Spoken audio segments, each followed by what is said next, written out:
I got so much motherfucking design on right now. Break it down, bring it back, make it clap. I got 3 old thoughts, new block, where that day. Bitches on my line, and you know they come straight. Hold up, what it not, 45, scope it cash like whoa. How you fucking with these hoes up? Waalaikumsalam. Silakan masuk. Ayo, silakan sini. Silakan duduk ya. Baik benar dengan Nadia? Benar. Jadi bagaimana tadi perjalanannya menuju ke sini? Agak sedikit terhambat karena tadi hujan dan agak susah dapat ruangan. Ya memang ruangan kakak ini memang ada di atas ya kan, di lantai 3 juga di ujung pula. Jadi sebelumnya kakak perkenalkan dulu ya. Perkenalkan, nama saya Aulia Rahmi Pohan. Saya biasanya dipanggil itu Kak Aul. Jadi di sini saya sebagai konselor. Jadi sebelumnya di sini statusnya dalam dunia pendidikan atau bekerja? Dunia pendidikan. SMA. Iya, kelas berapa? Kelas 3. Oke. Jadi biar lebih nyaman nih, kakak lebih baik panggil adik atau panggil apa? Panggil adik aja, Kak. Oke, adiknya dia ya. Jadi di sini di proses konseling ini adik datang dari dapat kabar dari siapa? Kebetulan saya dapat rekomendasi dari teman saya, Kak, tentang proses konseling ini. Oke, berarti belum pernah mengikuti konseling ya? Belum, Kak. Oke, jadi karena belum pernah berarti kesini juga pasti sukarela ya mengikuti konselingnya. Oke, baik. Jadi karena belum pernah mengikuti proses 3. Jadi adik kesini bukan karena terpaksa tapi sukarela. Jadi sebelumnya karena adik belum pernah mengikuti proses konseling, kakak akan jelaskan apa itu proses konseling. Jadi proses konseling itu adalah sebuah bantuan yang diberikan oleh konselor, yaitu saya sendiri, kepada klien yaitu Dek Nadia yang sedang memiliki masalah. Saya sebagai konselor menyelesaikan atau memberikan solusi kepada adik Nadia agar bisa menyelesaikan atau memberikan pendapat untuk dirinya sendiri ke depannya. Jadi konselor itu juga memiliki 3 asas. Yang pertama itu asas kerahasiaan. Jadi asas kerahasiaan itu adalah di mana nanti kakak sebagai konselor akan merahasiakan apapun yang adik ceritakan sama saya. Saya tidak akan menceritakan kepada orang lain atau tidak akan menyebarluaskan masalah adik. Yang kedua itu asas kesukarelaan. Tadi adik bilang adik kesini sukarela, tidak paksaan orang lain. Jadi karena adik datangnya sukarela ke sini, insya Allah masalahnya pun akan kita temukan masalahnya apa, solusinya ya. Yang ketiga itu ada asas keterbukaan. Jadi saya sebagai konselor juga akan sulit jika adik tidak terbuka dengan saya. Makanya adik Nadia terbuka, ceritakan apapun masalahnya dan ceritakan semua yang ada di hati dan di benak adik supaya nanti kita sama-sama mencari solusinya. Oke, mengerti? Mengerti. Oke. Jadi proses konselor ini memiliki yang namanya janji konselor. Nanti tujuan janji konselor ini supaya adik itu tidak ragu menceritakannya kepada kakak. Jadi janjinya itu adalah saya berjanji sebagai konselor akan membimbing adik nanti sampai selesai untuk menyelesaikan masalahnya dan memberikan solusi. Dan juga seluruh data yang adik berikan kepada saya akan rahasiakan kepada orang lain. Jadi itu tadi janjinya. Sekarang kita akan ke proses pemberian kontrak. Jadi proses konseling ini ada 30 menit sampai 1 jam. Jadi di sini di kesempatan kali ini kita akan melakukan proses konseling itu selama 30 menit. Apakah adik siap? Siap, Pak. Oke, kalau siap, nanti kalau masalahnya belum selesai, kita akan selesaikan di lain waktu. Kita akan melakukan kontrak lagi di lain waktu ya. Oke. Jadi di sini kita sudah sama-sama tahu apa itu proses konseling dan saya sudah menjelaskan apa itu proses konseling. Jadi saya lihat di sini adik Jelisa, apa sih yang meringankan langkah adik untuk bertemu dan di hadapan saya saat ini? Cut dulu. 3. Coba ceritakan alasan adik Jadi kan Kak, saya dulu di bangku SMA. Jadi saya tuh dikatakan sedikit pintar dan guru-guru mengakui itu. Jadi seiring waktu saya diajak untuk lomba seperti olimpiade, keluar ke provinsi, ke nasional. Jadi karena itu banyak teman yang suka sama saya. Seperti itu Kak. Oh jadi nggak sukanya ini kayak mengganggu nggak? Ya mengganggu Kak. Apa yang mereka lakukan sama adik?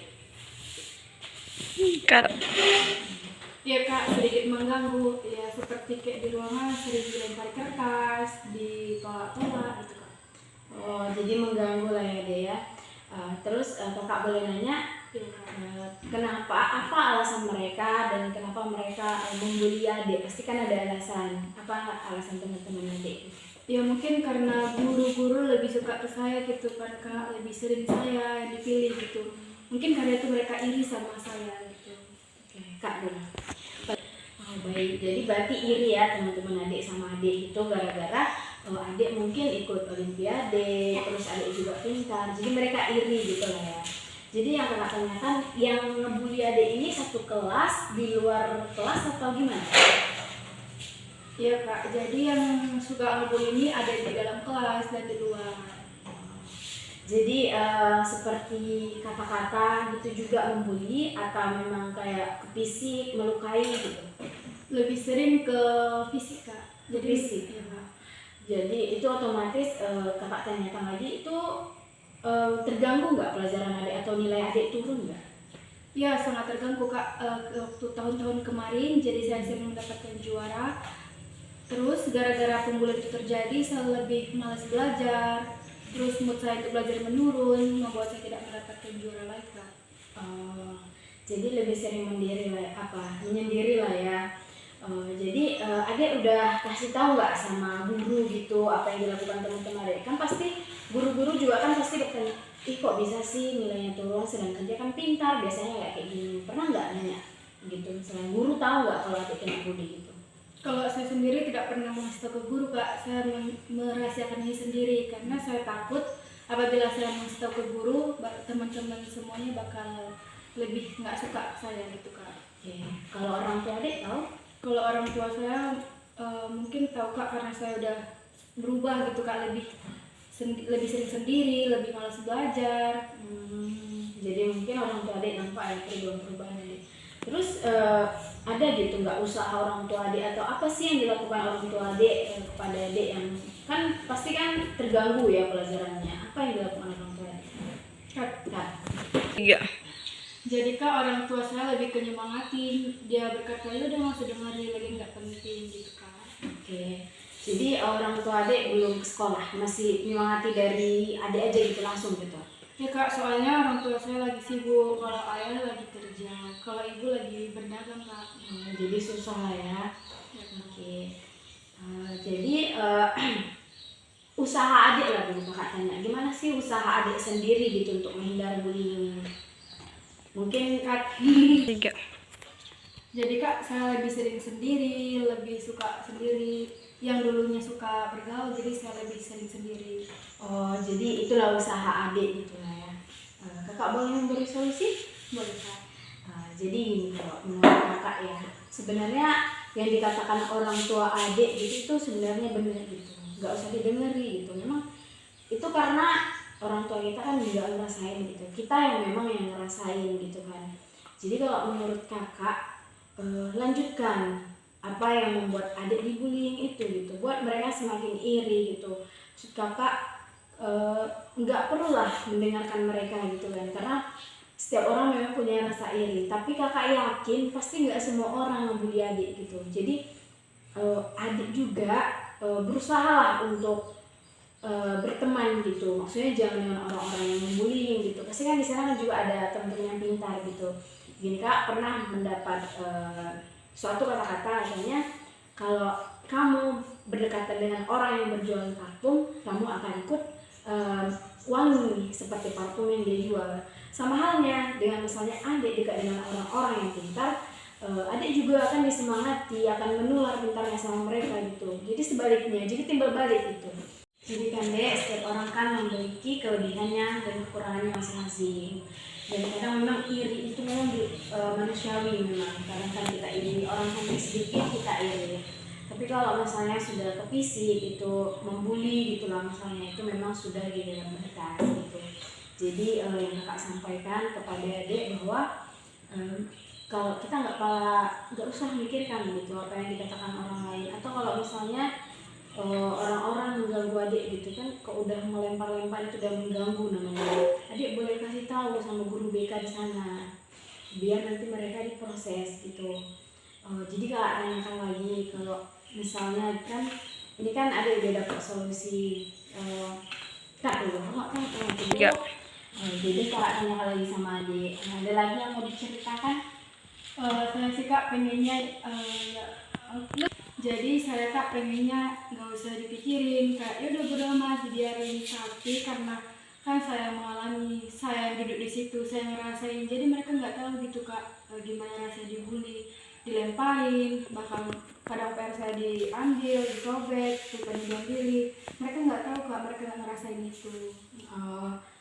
Ya kakak tahu yang dirasain, kakak bisa ngerasain gitu. Memang kadang sakit memang dibully, kadang memang kakak memang juga pernah gitu ngalamin dibully gitu sama teman-teman gitu kan Dek.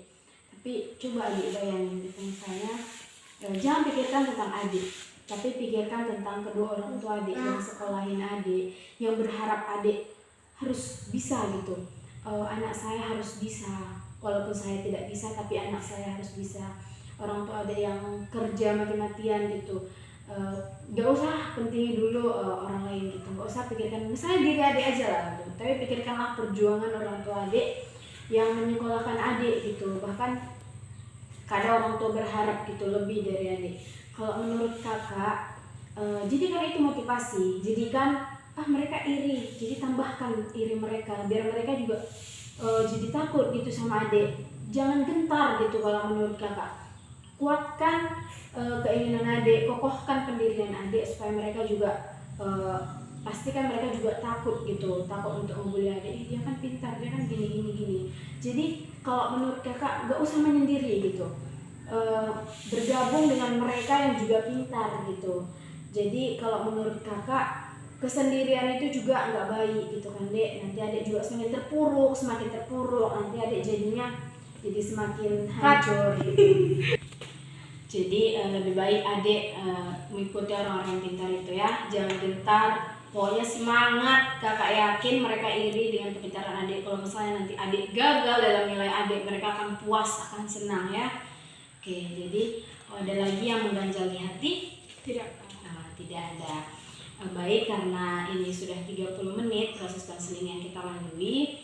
Kalau misalnya adik mau datang lagi, mau curhat lagi, mau cerita lagi, boleh datang. Nanti kita atur waktunya, kita akan selesaikan insya Allah. Adik juga percaya ya sama kakak. Baik, kalau misalnya kakak ada salah-salah kata atau perbuatan yang tidak enak, adik rasakan, kakak mohon maaf ya. Assalamualaikum warahmatullahi wabarakatuh. Waalaikumsalam warahmatullahi wabarakatuh. Ya, saya angkat.